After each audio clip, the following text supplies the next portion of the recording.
Well, first of all, really great to be here. Good morning. Not to make this a commercial, some of the folks here I've known for maybe a little over a quarter century. Alistair.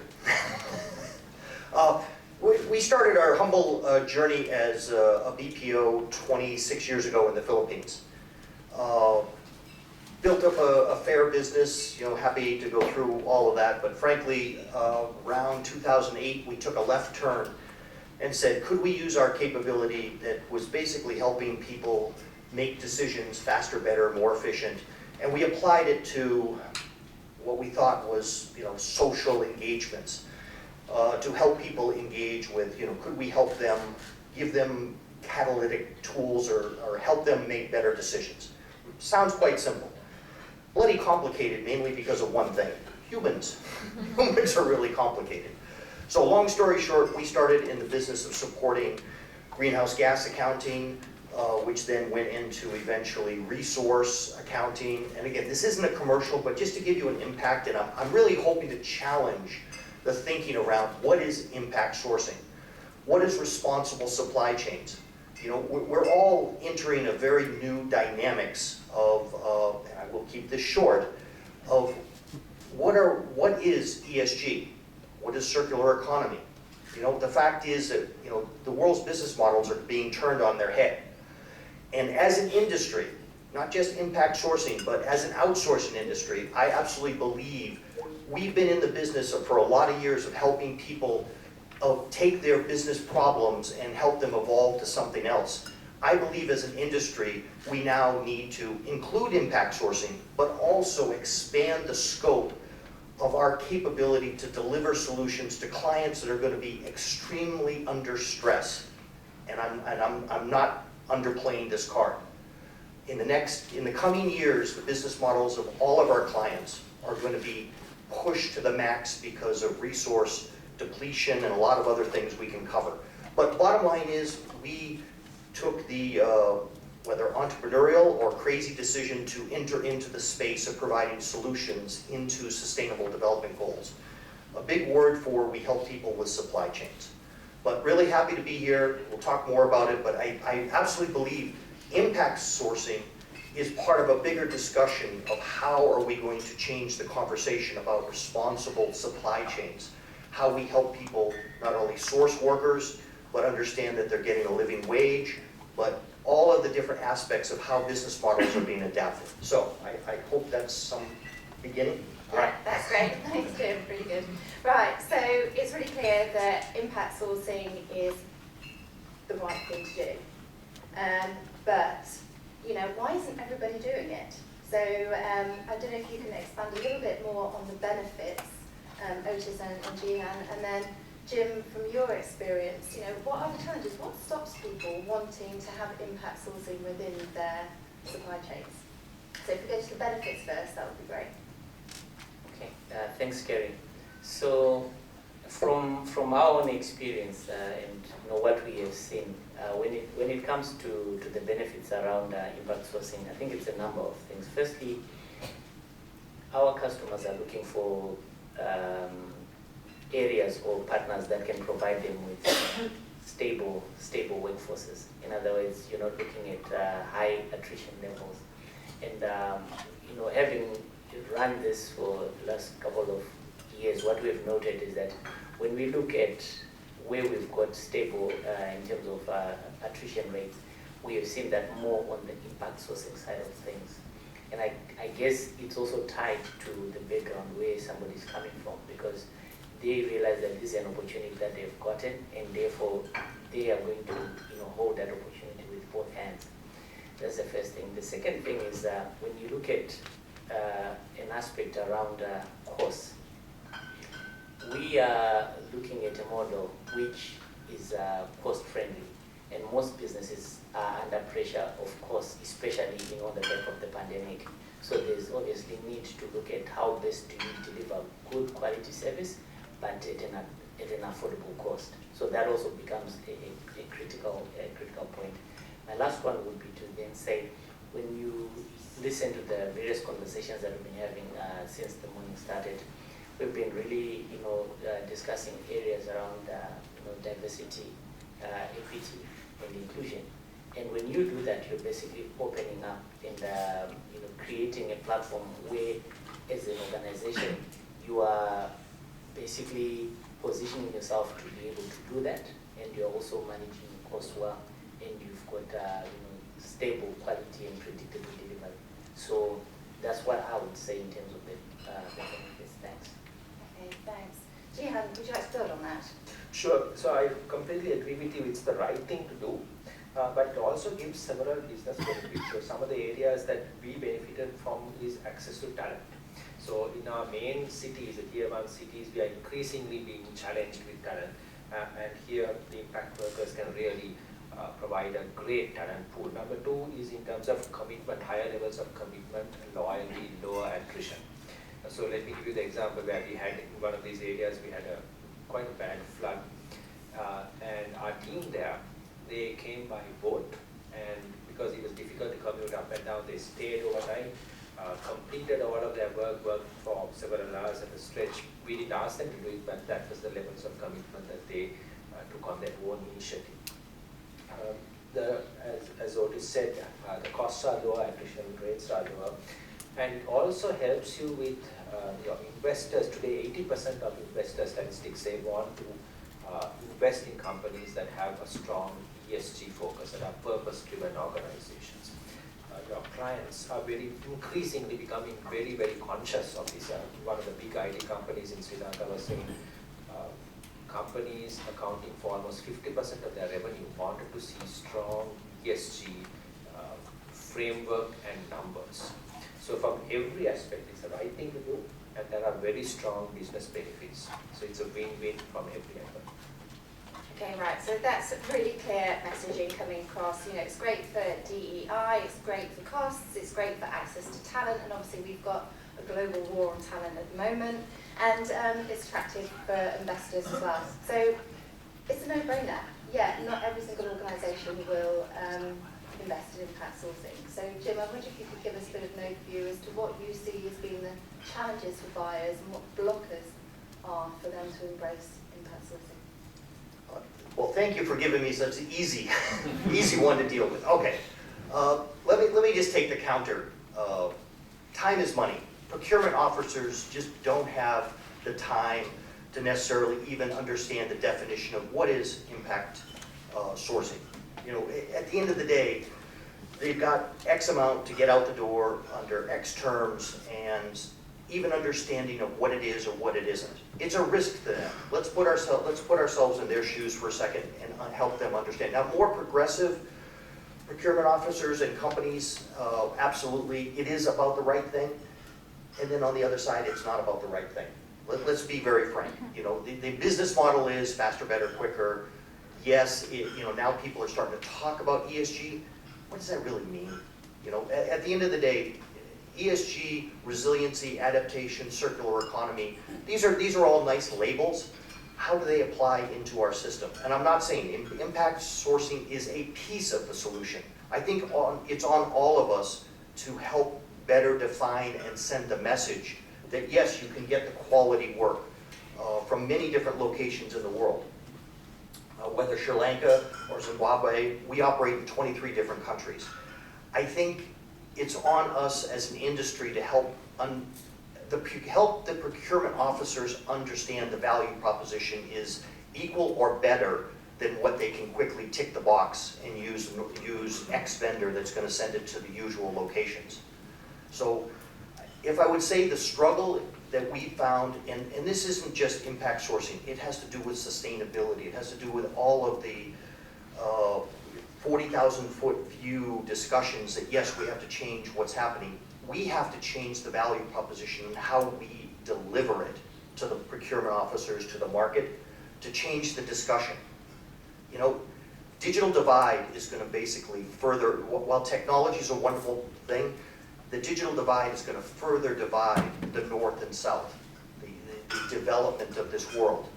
There's so many different mega sort of trends that are going against it, where impact sourcing and our capability to deliver solutions could be bridging mechanisms. So I guess I think this group, this organization, GSA in particular, has a goal of better helping procurement officers that they are not making a risk by choosing impact sourcing, but they're making a proactive step, and it's more of a benefit to their organization. Because at the end of the day, every corporation needs to start shoring up their social contract. And, you know, they're going to greenwash to a certain extent. Everybody's going to say, we're going to do ESG, we're going to be, I love those terms, but then when you dig down into it, it's a little bit like, it's a wishy-washy. So impact sourcing is an absolute measurable tool that they can engage in that helps support their business model, which their employees are looking for to work for impactful companies, their clients are looking for measurable impact. Okay, yeah, absolutely, thank you. So how do we shift the needle, I guess, is the question. What do we need to do to bring the CPOs on board? And I don't know whether Jehan and Otis, you can sort of add to the blockers that you've experienced that would help us understand what we as an industry need to do to shift that needle. Sure, some of the blockers that I've seen is time. I think Jim also mentioned this. It takes a little time to train and then bring people up to certain standards. Then you need to invest in relationships.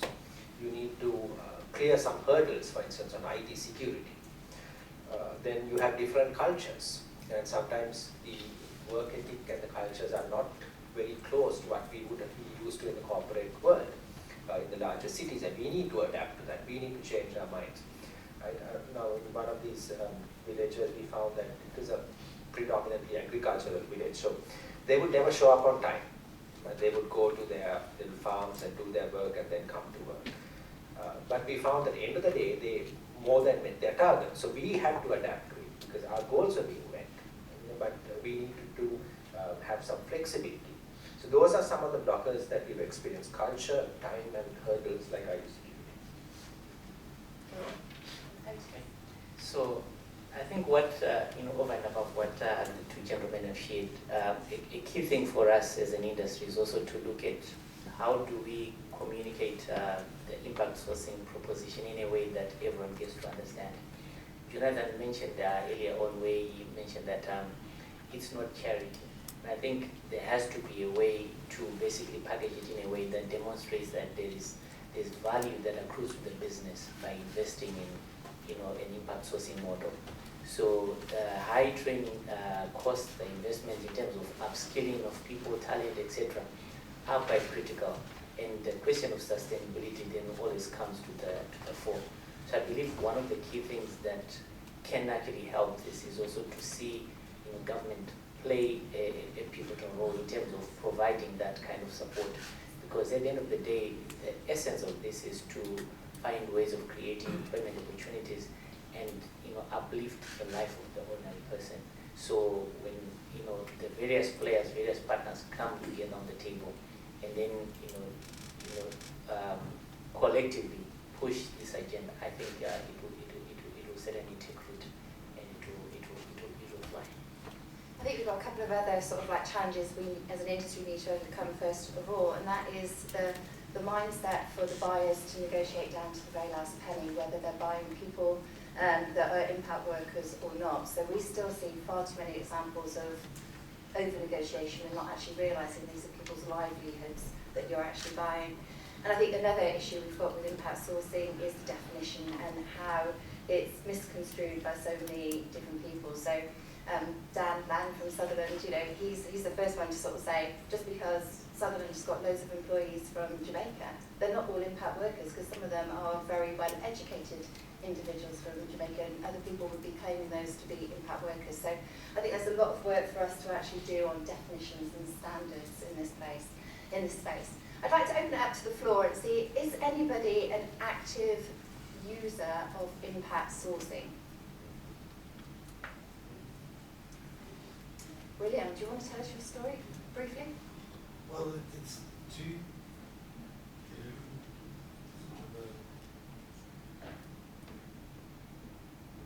Yeah. So it's two-pronged for us in a sense. So the first one is that some of it's actually in the UK, because our view on impact sourcing is it's where there are economically underserviced areas of the country. So we launched during the pandemic, obviously, for one reason, which was homelessness. Work from home. It was the fact that we saw an opportunity in places that were economically abandoned, really, in Scotland and Northern Ireland, where we create small hubs where people could actually be in those hubs for training and socialising and for management training, but actually could still work from home. But to the points that everyone has mentioned, there were people with disabilities, people with home life challenges that meant that they couldn't work in normal environments like in our ordinary sites. But then, of course, our work in South Africa obviously is taking us in the impact sourcing. I think the challenge that I've seen, and John will have seen this as well, America's a massive market, it's a huge market, it's a massive economy. But when we were in Las Vegas last year at an event, there's somebody on the panel who actually hadn't heard of it and didn't know what it was. And we were quite surprised that it didn't even come across as a label that they recognized as a buyer. So I think there's still a massive journey there. But for us, I think, particularly because we service exclusively into retail and e-commerce, they already have such a sustainability focus that in the most RFPs that we receive from those organizations want to know what we're genuinely doing, not simply, to Jim's point, greenwashing. John? Yeah, no, I agree with everything, and also to thank you for actually talking about it, because the more people that actually talk about it, the more we can get it mainstream, and the more we can get people adopting the business model. But it's an interesting thing, because one of the questions Kerry asked was, well, who's doing impact sourcing, who's got an impact sourcing model? And this is sometimes the issue, because a lot of people are, or may be doing some form of impact sourcing, but not actually realise they're doing it. Because sometimes the terminology gets lost. Essentially we're talking about inclusive hiring, or rural sourcing, depending on what part of the world you're in. So I think we've gone backwards and forwards, and I know Kerry's been part of this conversation with the terminology of what it is we're doing. But it is interesting, because a lot of people are actually, changing lives and doing inclusive hiring without actually knowing that they're doing it. I'd like to see if there's a buyer in the room that is willing to share their views on impact sourcing, whether impact sourcing has ever been brought to them by their service providers, and what your response was. So is anybody going to volunteer? Go on, somebody, please. Thank you.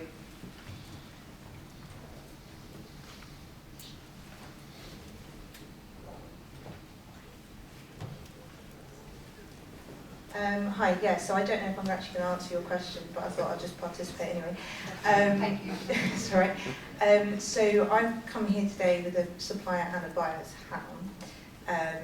Firstly, I was going to say that we're a small startup company, so we've got 8 employees. And what we try to do is use the impact sourcing. I hadn't heard that term before. We were going for diverse supply chain, but I like this one better. So everything that we buy, we try to do we try to use small companies, we try to use ethnic diverse companies, founders. So the buyer question was, we're actually in the process of trying to buy or trial mentoring platforms at the moment, but we're only, sorry, I think I'm quite nervous, I feel like I'm shaking a bit. You're best friends. Sorry? You're best friends. Yeah. I don't normally, I like to get out of my comfort zone, so I'm trying to get involved. So my CSO and my CEO have got this saying that even if it's going to take us time and money, we want to do it right. So we've taken a long time looking at mentoring platforms, and we shortlisted down from about 10 down to 3, and it's taking time and it's costing money. And the same with our website, it's the same thing, but we believe it's worth it in the long run. I don't know if that's answered your question. I don't know. It's getting across the fact that you have to commit time and effort to get to the right solution, whether that is time and effort in bringing impact workers into the team, or whether it is bringing more diverse suppliers. And we've got a whole day on supplier diversity tomorrow, which hopefully you'll come in and Sadly, I can't. I'll give you the abbreviated version. Yeah, that'd be great. Okay. Thank you. Any other sort of buyers that have been offered impact sourcing or would like to? Yes, please.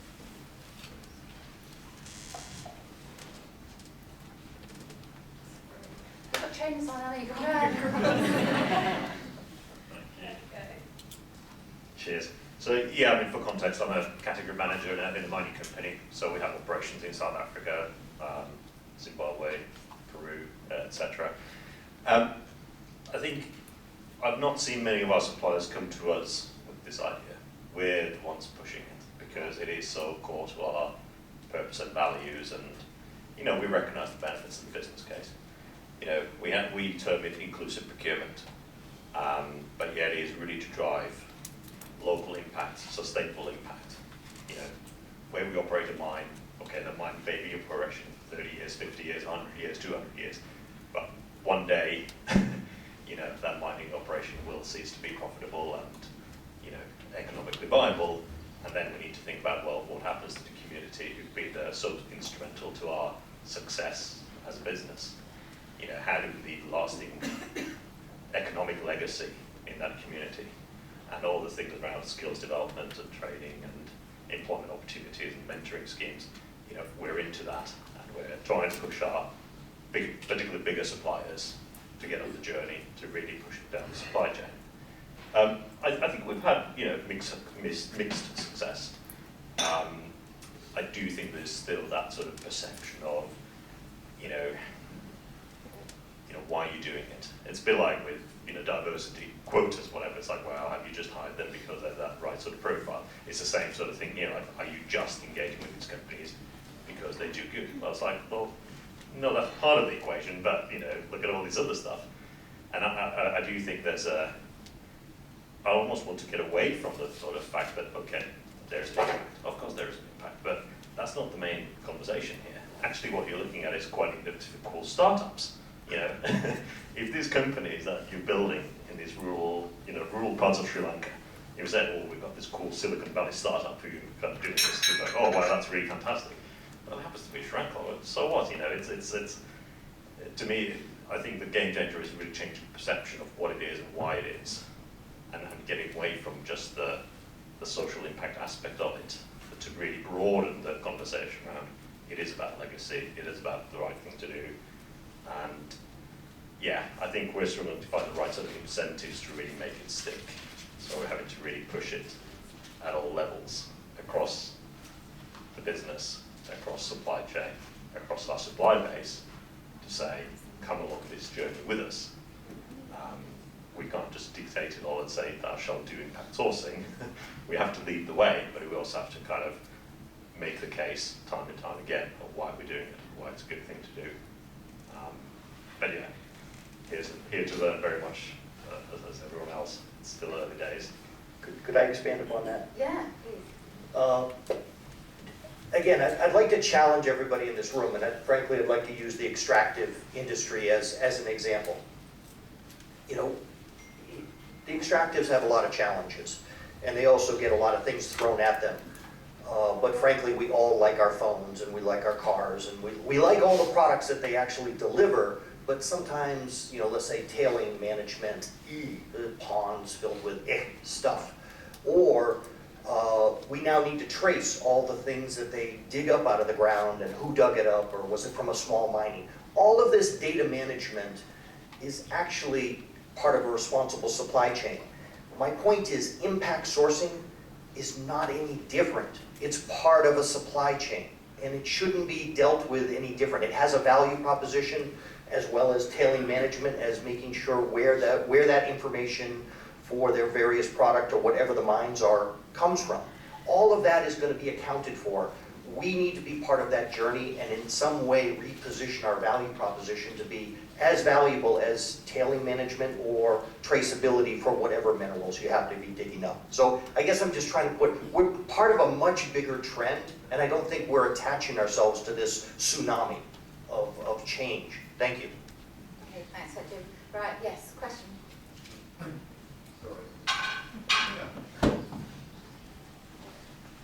Sorry, I had a question for Otis and Jehan, which hopefully doesn't disrupt the flow. I'm in the automation business, and I've been in the automation business for a number of years, and it's often considered as an alternative to looking at lower cost resourcing using people.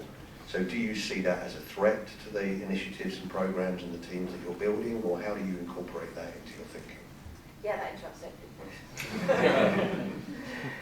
Thanks for that question. So we actually see it as a part and parcel of the process to enrich what is already being done.